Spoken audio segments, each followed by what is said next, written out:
Fight Island is back. Now, in the main event of Fight Island 3 that just happened over the weekend, we saw Robert Whittaker unanimously defeat Darren Till.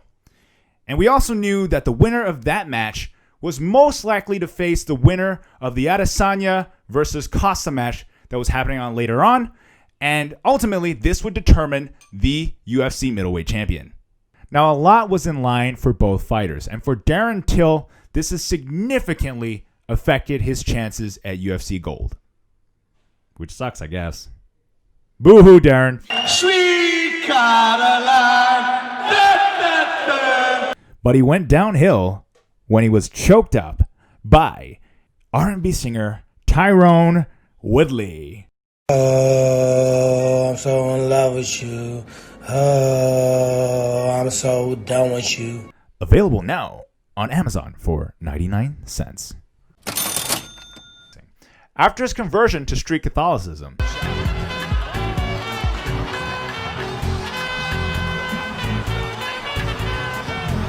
Till was hoping that by moving up to the middleweight and facing Robert Whittaker, that he would actually be able to face the winner between Adesanya and Costa. On the other hand, we have Robert Whittaker. His win against Till puts him back in the contention after losing out to Naruto Adesanya in his last fight.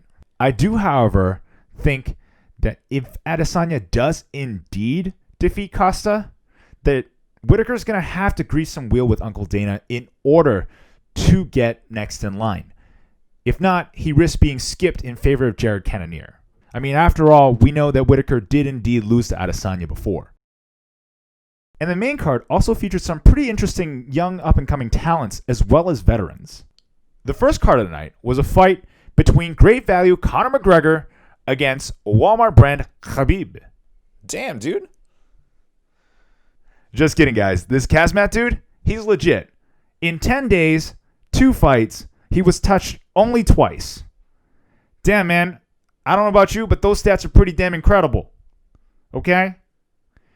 Now, if this keeps up, right, we might actually be calling Khabib the great value Kazmat Chimaev. Those Dagestanis are something else. They are to the Russians what the Russians are to us. Badass mofos you don't want to mess with.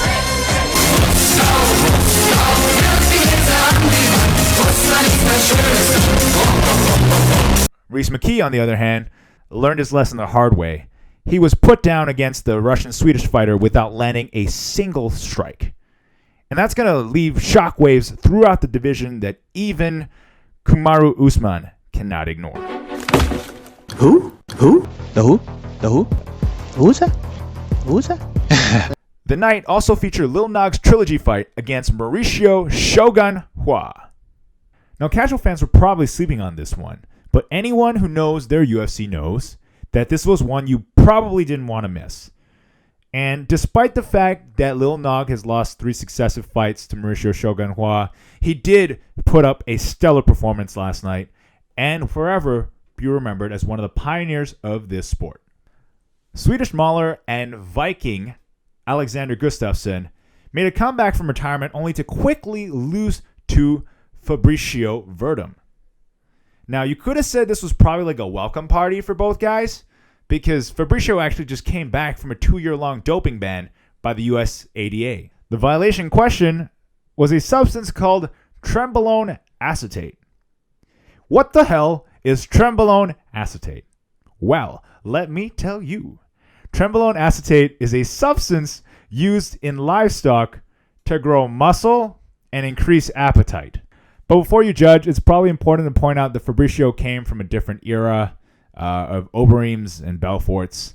And, you know, back in the day, those guys were all roided up. So, to be fair to the guy, it would have been perfectly normal because what he would have been doing was basically just, well, leveling the playing field.